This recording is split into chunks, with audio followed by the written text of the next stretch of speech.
Hey guys! Magandang gabi! Welcome back sa aking channel. Andito na naman nga po ako, si Gandara, ang Collegiate Records ninyo na maghahatid ng latest update and fresh happenings about TVJ and Legit the Records. And for tonight's video, pag-uusapan nga po natin ang patungkol dito sa pagpapa-shoutout sa Itbulaga, na kung saan ay ilalapit nga raw po ito sa Malacanang. So, mamaya atin pong ididetalye ang buong update dyan, ka-OG. But before that, unahin nating pag-usapan ng patungkol dito sa ipinost ngayon sa social media ng ProTape, ka-OG, na kung saan nananatili daw at mananatili pa nagamit at nasa Tape Inc. ang titulong Itbulaga kahit pa isang buwan na ang nakakalipas after na mabalita di umano na panalo si Joey De Leon, panalo ang TVJ sa trademark na Itbulaga at pagkakansela ng IPO sa Tape Inc.'s trademark. So nakalagay dito, trademark na Itbulaga at EB pagmamay-ari pa rin ng Tape Inc. matapos ang isang buwan. So yan po ang picture or ang mensahe ng mga ProTape, lalong higit sa mga TVJ. Sapagkat, sa mga TVJ fans, sapagkat yun nga matagal-tagal na rin mula ng ibalita na nanalo ang TVJ sa trademark battle nila versus at dito sa Tape Inc. So, nitong nakaraang buwan, mainit nating pinag-usapan yan na kung saan ay kinansila ng araw ng IPO ang trademark ng Tape Inc. for merchandise dahil napatunayan ng TVJ na sila ang may-ari ng titulong Itbulaga sapagkat sila ang nakasagot kung papaano nila nabuo ang titulong ito. So, base nga sa report, Joey De Leon officially secures trademark for Itbulaga dahil after ng balitang yan, deemed to registered na nga raw kay Henyo Master Joey De Leon ang trademark. And then, sinundan pa ng balita na binasura ng IPO ang apela ng Tape Inc. sa pagkakansela ng kanilang trademark na Itbulaga for merchandise at pagbabasura sa kanilang apela sa kanilang late na pagpasa ng oposisyon dito po sa trademark ni Henyo Master Joey De Leon na Itbulaga for Nice Classification 41, which is for entertainment services. So, dahil dyan inaasahan ng marami na hindi nagagamitin ng Tape Inc. ang titulong Itbulaga. Pero eto nga, mag-iisang buwan na pero patuloy nilang ginagamit. Sabi nga ni Henyo Master Joey De Leon ay pakapalan na lang ng mukha talaga. Ganon din ang tinig ng taong bayan. Ang kapal daw ng pagmumukha ng Tape Inc. na patuloy pa rin gamitin ang titulong Itbulaga. Hindi naman sila for entertainment, kundi for merchandise lamang sila. Napakalinaw na hindi dapat sila umeere sa telebisyon at nag-entertainment, kundi dapat nagtitinda na lamang ng kanilang mga shirt, mugs, jacket, papers, at kung ano-ano pa. And gayon nga, patuloy pong ipinagyayabang yan, di ba? Nagyayabang pa ang ProTape na Tape Inc. pa rin daw ang gumagamit at nasa kanila pa rin ang titulong Itbulaga after daw ng isang buwan. Oo nga, pero for merchandise yun ha, uulitin namin. For merchandise, anong ginagawa nila dyan sa isang TV show? Bakit sila nag-noon time show? Hindi naman na for entertainment ang kanila pong pinanghahawakan na registration. Ipalagay man po na still valid pa rin iyon. Wala pa rin. Talo pa rin po sila. Samantala ngayon naman, pag-usapan natin ang patungkol sa pagpapa-shoutdown sa original Itbulaga sa TV Chase Itbulaga ka-OG. So, nanggigigil na naman ang kalaban na ka-OG sa TVJ, hindi kasi nila ito matalo-talo sa TV ratings. Dahil kahit mga mga replay episodes lamang ang pinapakita ng TVJ ay lamang na lamang pa rin sila sa TV ratings at katunayan po niyan, talagang kalahati ang lamang ng TVJ po sa kanila. 'Di ba ang saklap? Kaya naman na gigil na naman ang mga ito. Ika naman po ng mga pro-tape. Ano pong gagawin namin para lamang lumubog na ang mga ito? Nauubusan na siguro sila ng strategy kaya eto gusto pong ipa-shutdown naman nang wala man lang pong dahilan. Wala man lang pong valid reason kung bakit gusto nilang ipa-shutdown ang TV Chase It Bulaga. And sabi ng mga netizen ay parang parang ang anong lakas at parang anong hangin.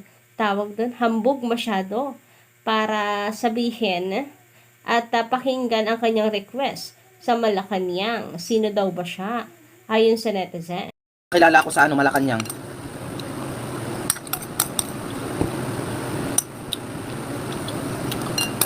May kakilala ko sa Malacanang, kaibigan ng pinsan ko.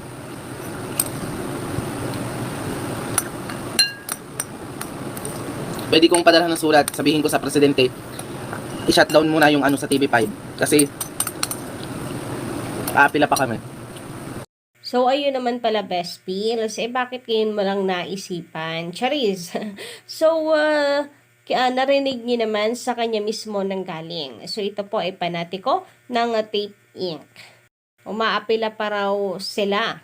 Kaya dapat pahintuin ang TVJ at i-shutdown ang programa.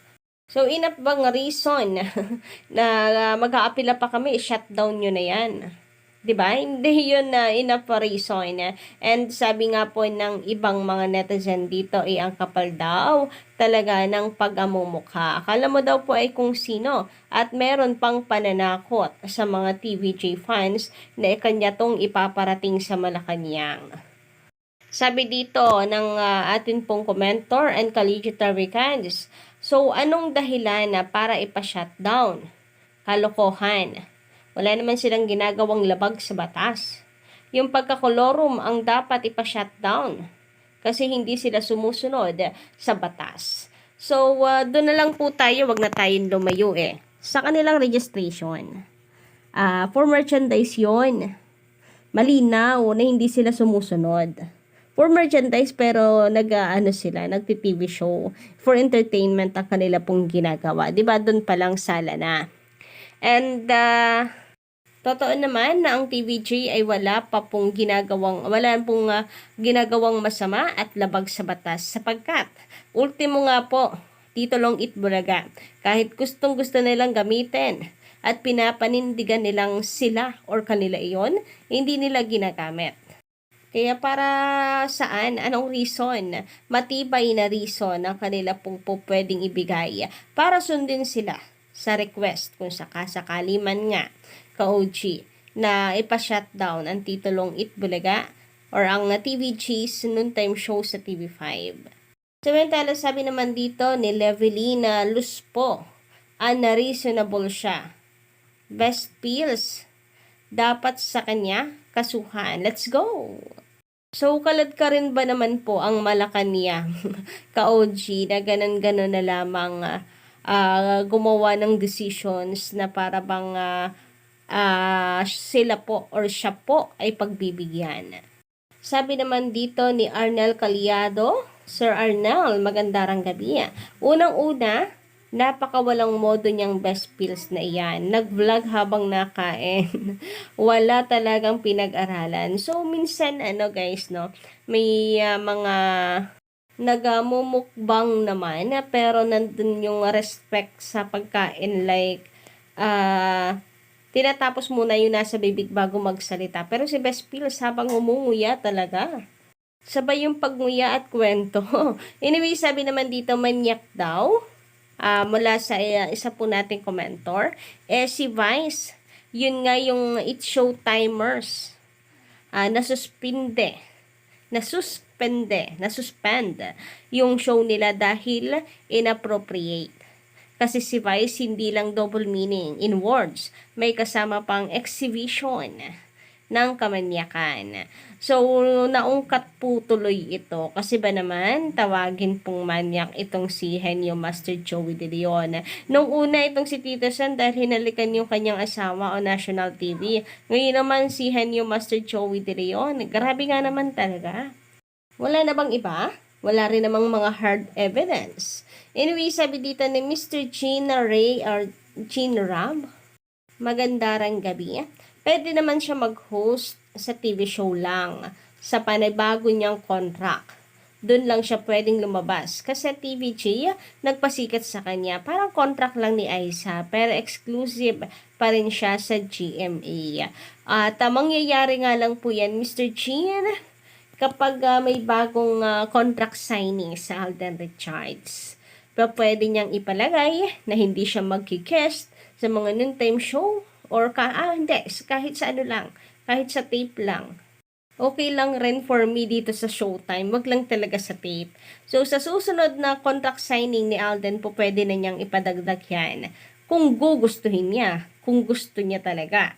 Ka-OG, ipadagdag niya na hindi siya mag-guest kailanman dito sa Tape Inc. bilang pagbibigay respeto, galang, and loyalty sa TVJ. Kagaya ni Aiza. Sa Aiza, lahat talaga ng katapat ng TVJ.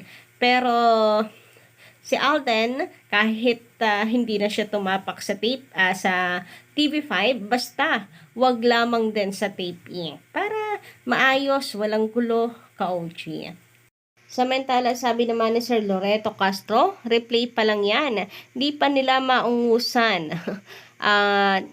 Maungusan, no? Ano ba yan?